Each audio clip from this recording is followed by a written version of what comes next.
জয় হিন্দ, বন্দে মাতরম।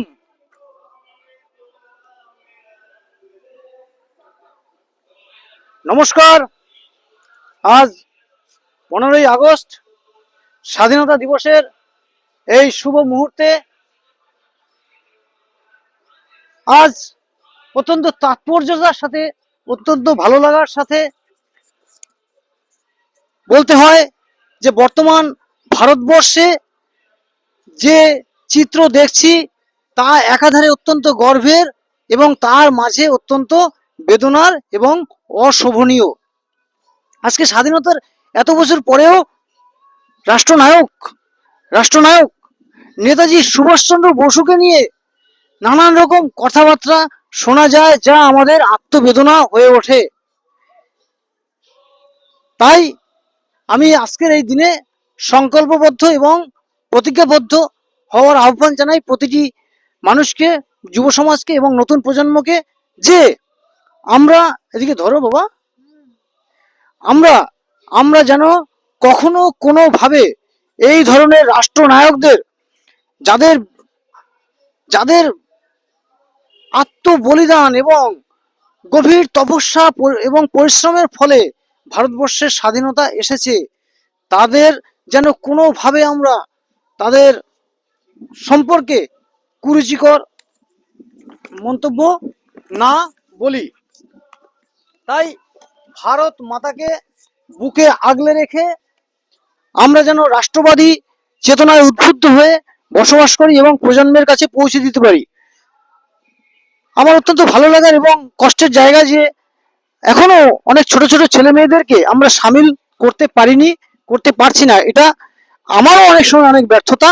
তাই আমি বলবো, আমার মতো যারা বাবা আছেন এবং এই বয়সে যারা মায়েরা আছেন, তাদেরকে বলবো ছোট ছোট ছেলে মেয়েদেরকে এই অনুষ্ঠানে সামিল করবেন, তাদের মধ্যে এই ভাবনা প্রসারিত ঘটাতে হবে।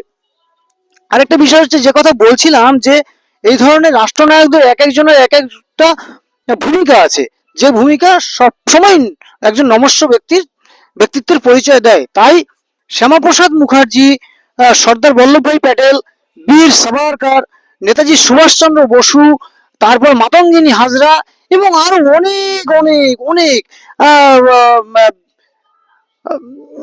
আপনার অনেক অনেক প্রফুল্ল চাকি, অনেক, এবং সিপাহী বিদ্রোহের সময় যাদের ভূমিকা ছিল তাদের অনেককে আমরা চিনতে পারিনি, এখনো জানতে পারিনি।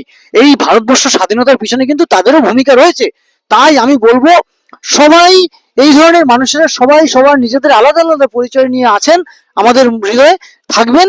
সবার সমষ্টিগত একটাই সমাধান, একটাই উদ্দেশ্য ছিল এই ভারতবর্ষকে মুক্তির আলো দেখানো, মুক্তির পথ দেখানো, সেটা তারা পেরেছেন।